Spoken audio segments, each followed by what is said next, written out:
Gwapa ra ko daday. Gwapa kayo. Makagwapa na akong kamera. Mga maotas personal, mga gwapa sa kamera. Anong naabot na mo noon mo dira? Diri mo okay para react ba? Gani amay, wala Grabe po ning mo. Ulan tawag ito, wa pa kayo nag-edit dira ng farming gano ka. Hello, wala. Karaan kang farmer? Wala ra to kuya. Ano mang postura kaya? Ay wala, inani na jud ko magkuan. Natural na nimo basta mo gawa sa walay. Wala kay gipangita karon mga panahon na. Kuan, naa gamay ra.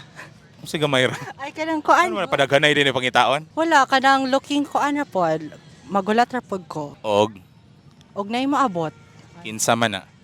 Wala po. So magpila ka oras magulat dire. Actually kanang kanang crush ra good ana Sa man na sa grupo ra o sa lain? sa lain. Asa mga planeta gikan na? Wala sa school. Yeah, sa Kabalo siya. wala. Si kinsa man na ron. Daghan ra ba to? Sure. Kailan mo ra imo i-describe siya? Bitaw moreno siya dayon kuan. Dark. Ay, ano dark? Handsome. Oo, So mga TDH imong mga type. correct. Pero kuan previous relationships na anapot? Oo na Kuan na years naman to. Pila naman po kabuok? 3 or 4, nalimot. Dugo no. Pero ang pinaka last nga relasyon pila mo ka bulan tuig? Kuan kanang 8.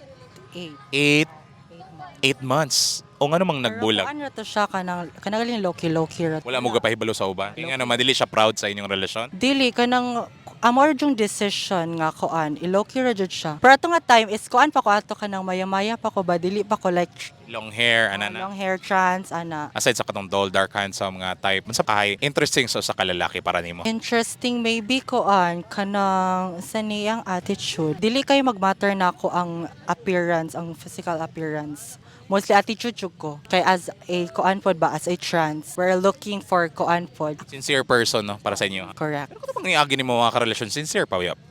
Baka po to. I think so kay mostly kuan kanang we talk man pod pero dili may kanang LDR magud ba ato. Mga in-person nga mga relationships napot? Kuan ra fling actually. Recently actually na ko yung mga ka-fling.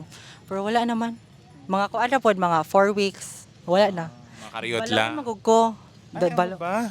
Di ka magkauyab tarong ano kay makamabalaw. Lagi. So, ano sa kamupundo? Taw sa katawo. O kuan kina makapangita na jud right person, I think. Kung sa may makaingon ka nga the right person para sa imo ha. Ambot ug makasulay na guro ko. Dira na nimo ma-identify ko muna ni siya. Oo kana. Kung unay maabot nga basta siya. Mm. Moo dili ka makarelasyon tungkol sa imong gender identity ana. And one fact po na siya as a kuan nga lisod jud siya. Lisod maka-relationship if inanay imong situation pod. Giyon sa nimo pag-deal ana. Kuan lang kanang wala ra good. Gidawat ra nimo ang reality. Ko reality jong waiting ra pod. Kay nang mang chat dayon kuan dili ko ganan mga reply ba kay kana laging kuan lahi ilang apas kaysa sa ako ang apas ba ana gani. Say masuray naman nila. Pa-chat nimo nga laig apas. I think magbag-o na jud sila kay hapit na pod New Year. New Year na po nimo post. O sige, amora to. Unsay mas storya nimo sa future nimo nga relationship? I hope nga kuan kanang mag-last May dayon kanagaling ma-accept ko niya fully. Ala, sige, good luck sa imong puhon nga may makarelasyon o good luck sa imong life as a whole. That's it. Pansit. Thank you. Thank you. Thank you very much.